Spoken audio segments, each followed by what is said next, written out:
Hi guys, welcome back to my page. ನೆನ್ನೆ night Gilli ಗೆದ್ದಿದ್ದು ನನಗಂತೂ ತುಂಬ ಪರ್ಸ್ನಲಿ ಖುಷಿಯಾಯಿತು. Because I am big fan of Gilli.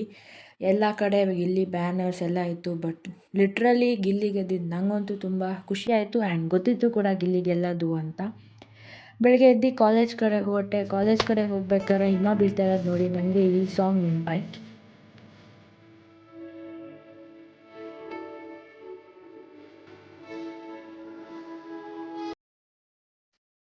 Classes ಎಲ್ಲ ಮುಗಿಸ್ಕೊಂಡು ಗಿಲ್ಲಿ ಗೆದ್ದಿರೋ ಖುಷಿಗೆ ಕೇಕ್ ಕಟ್ ಮಾಡಿಸಿದ್ವಿ. ನನ್ನ ಫ್ರೆಂಡ್ಸ್ ಅಂತೂ ಸ್ನ್ಯಾಪ್ ಹಾಕೋದು, ಫೋಟೋ ತೆಗೆಯೋದ್ರಲ್ಲೇ ತುಂಬ ಬ್ಯುಸಿ ಆಗೋಗಿದ್ರು. ಇವಳೊಬ್ಳು ಎಕ್ಸ್ಟ್ರಾಡಿನರಿ ಪರ್ಸನ್. ಎಲ್ರದ್ದು ಆದ್ಮೇಲೆ ಇವಳು ಬಂದಿದ್ದಾಳೆ. ಕೊನೆಗೂ ಕೇಕ್ ಕಟ್ ಮಾಡಿ ಎಲ್ಲರೂ ಶೇರ್ ಮಾಡ್ಕೊಂಡು ತಿಂದ್ವಿ. ಪಾರಿವಾಳಗಳು ಜಗಳ ಆಡ್ಕೊಂಡಿದ್ರು.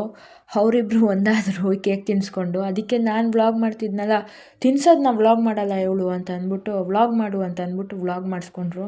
ಅಲ್ಲೇ ನೋಡಿದ್ವಿ ಇಬ್ಬರು ಈಗ ಒಂದಾದರೂ ಜಗಳ ಆಡ್ಕೊಂಡಿದ್ದು ಪಾರಿವಾಳಗಳು. ನಮ್ಮ ಬೆಂಚ್ ಮೇಟ್ಸ್ ಅವರಿಬ್ಬರು. ಪಾಪ ಅವಳಿಗೆ ಲಾಸ್ಟಾಗಿ ಕೇಕ್ ಸಿಕ್ತು, ಸೊ ಕೇಕ್ ತಿಂತಿದ್ಲು. ಏನು ಅರ್ಥವೇ ಆಗ್ತಿಲ್ವೇ ಈ ಕೇಸು? ಎಳೆ ಮಗು ಆಗಿದ್ದಿದ್ರೆ ಓಕೆ, ಏನಿದು ಏನೋ ಗೊತ್ತಾಗ್ತಿಲ್ಲಪ್ಪ, ಗೊತ್ತಿಲ್ಲ, ಈ ಅರ್ಥ ಆಗ್ತಿಲ್ಲ ನನಗೆ. ಈ ಮೀಮ್ಸ್ಗಳು ಯಾಕೆ ಗೊತ್ತಾ ಹಾಕಿದ್ದು? ಅವಳು ನೋಡಿದ್ರೆ ನಾಯಿಗೆ ಕೇಕ್ ಕೊಡದೆ ಬರೀ ಪ್ಲೇಟ್ ಇಟ್ಲು, ಅವ್ರು ನೋಡಿದ್ರೆ ರೀಲ್ಸ್ ಮಾಡ್ತಾ ಕೂತಿದ್ರು. ಇದೆಲ್ಲ ನೋಡ್ಕೊಂಡು ಕನ್ಫ್ಯೂಷನ್ ಆದೆ ಅಷ್ಟೇ. ಇವ್ರುಗಳು ಏನು ಮಾಡ್ತಿದ್ದಾರೆ ಅಂತ ಅರ್ಥನೇ ಆಗಲಿಲ್ಲ. ಕೊನೆಗೆ ಕಾಲೇಜೆಲ್ಲ ಮುಗಿಸ್ಕೊಂಡು ಸೆಲೆಬ್ರೇಷನ್ ಮುಗಿಸ್ಕೊಂಡು ಮತ್ತೆ ನಾನು ನಮ್ಮ ಮನೆಗೆ ವಾಪಸ್ಸಾದೆ. ಹೀಗಿತ್ತು ನನ್ನ ಡೇ.